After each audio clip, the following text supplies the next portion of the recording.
Okay, let's dive right into this explainer. Today we're going to explore a 19th century survival guide, but we're applying it directly to your modern career. We'll be looking closely at a text that's over a century and a half old, yet somehow it perfectly diagnoses our very modern anxieties, things like burnout, career stagnation, and that constant pressure to conform. So consider this explainer less of a standard lecture and much more of a one-on-one mentorship session. We're going to draw on one of the greatest philosophical minds in history to help you navigate your professional life today. Let's get into it. I've got to ask you something, and I want you to be honest with yourself. Do you feel like you're sacrificing your own authenticity just to fit into the modern workplace? Because, let's face it, so many of us wake up, log into our computers, and immediately put on a mask. We nod along in meetings, we agree with the consensus, and we follow a career track that someone else laid out for us. And we do it because it feels safe. But deep down, it kind of feels like a trap. Well, the answers to this very modern dilemma actually lie in the profound, highly disruptive philosophy of a 19th century essayist, Ralph Waldo Emerson's self-reliance. Emerson was an absolute revelation. He had this incredible gift for hitting the nail right on the head, especially when it comes to the universal struggle between the individual and the crowd. His words offer a radical blueprint for personal growth and decision-making today. He doesn't want you to just survive your career, he wants you to wake up to your true potential. So let's move to part 1, the joint stock company, surrendering liberty for bread. Emerson warns us in incredibly stark terms that society, and for our purposes we can easily substitute the word society with your workplace or your industry, is essentially a joint stock company. The members of this company agree to surrender their liberty and culture just to secure their bread. In our modern context, this means you're trading your unique voice, your bold ideas, and your true self just to get that steady paycheck and a comfortable job title. The primary virtue this company demands from you is conformity. It doesn't want creators, it just wants people who follow names and customs. So it really comes down to a choice. You can play it safe as a conformist, or you can become a true nonconformist. The conformist plays the game, but Emerson argues that whoever wants to be a true human being absolutely must be a nonconformist. You can't be hindered by what people casually call good or professional. You have to explore if it actually is good. He tells us that literally nothing is at last sacred but the integrity of your own mind. You have to absolve yourself to yourself rather than sitting around waiting for your boss or your industry to validate your existence. Moving on to section 2, trusting your inner genius, that gleam of light. Now what's really fascinating here is how Emerson completely flips our traditional definition of genius. We usually think of genius as raw, calculable intelligence, right? Or holding a bunch of advanced degrees. But Emerson says, no, it isn't about IQ. It's about radical self-trust. It's the ability to believe your own thought and to actually speak your latent conviction. In the modern workplace, it's that terrifying moment when you realize the standard procedure is totally flawed, and instead of staying quiet, you trust that your internal observation is valid. So how do we actually tap into this? Well, through intuition. Emerson defines this as our primary wisdom. You must learn to detect and watch that unique gleam of light flashing across your mind from within.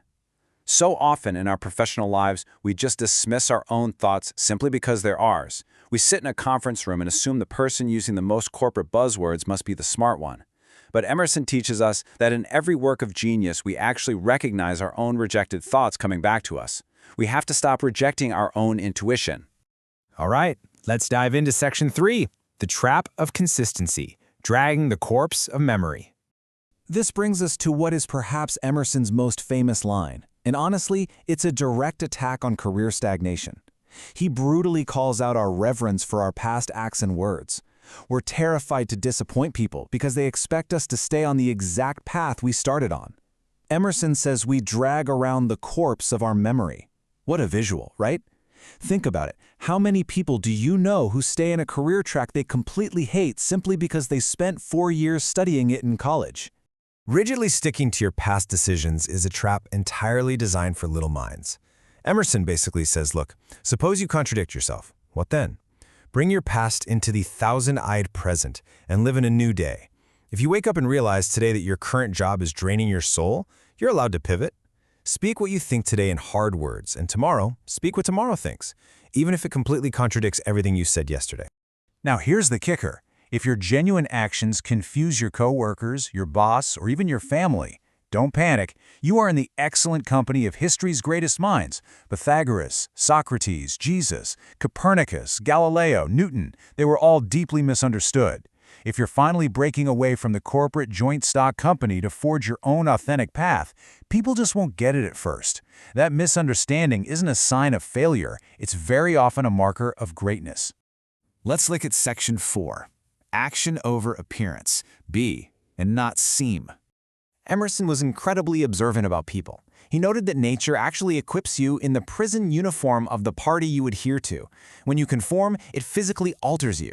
He talks about the foolish face of praise, that forced smile we paste on our faces in company where we just don't feel at ease, listening to conversations that bore us to tears. Just think of those endless draining Zoom calls. Your muscles, moved not by spontaneous joy, but by a low, usurping willfulness, literally grow tight. Conformity doesn't just crush your spirit, it physically exhausts your body. The antidote to this physical and mental misery is breathtakingly simple, though admittedly hard to execute. Stop seeming and start being. Stop apologizing for who you are. We spend so much of our lives accumulating appearances, trying to look like the perfect employee or the ideal manager. Emerson says true virtue is the perpetual substitution of being for seeming. Lie low in the Lord's power, be genuine, and let your actual, authentic character do the talking. Okay, Section 5. The Self-Reliant Morning Routine, Awakening the True Prince. Let's translate this 19th century philosophy into a highly practical, step-by-step daily habit plan for you. These 3 actions map directly to Emerson's rules for silencing the noise of the world. Step 1 is spiritual isolation. No, you don't need to move to the woods. It just means before you check your phone, before you let the demands of clients and bosses in, sit alone with your own mind. Step 2 is observing the present. And Step 3 is journaling. Emerson literally advises us to record day by day my honest thought without prospect or retrospect. Just write what you truly observe, completely untainted by what others want you to think. I want to pause on Step 2 for a second, living like the rose. This is such a beautiful framework for modern professionals dealing with anxiety.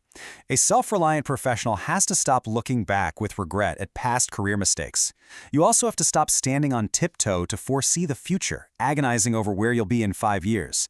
The rose is perfect in every single moment of its existence. You must learn to act with all your life force right now, in the present moment. That is where your true power actually resides. Finally, Section 6. Your true work. Do your work, and I shall know you. You really don't need to painfully force your choices or aggressively manipulate your career trajectory. Emerson advises us to stop with our miserable interferences. When you act genuinely according to your own constitution, your own unique blend of talents, interests, and intuitions, the right path actually becomes effortless. You're simply placing yourself in the middle of the stream.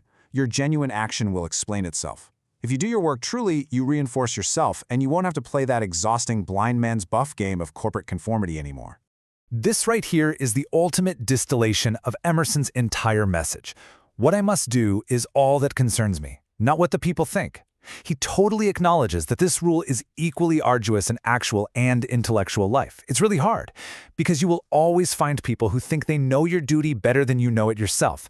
But this single rule serves as the entire distinction between greatness and meanness in your life. So as we wrap up this explainer, I want to leave you with a final provocative thought as you step out of this mentorship session and back into your own life. The great person is the one who, in the midst of the crowd, keeps with perfect sweetness the independence of solitude. So take a hard look at your professional life today. Where are you faking it? Where are you dragging around the corpse of your memory? And most importantly, what is one genuine, unapologetic action you can take right now to trust that gleam of light flashing across your own mind?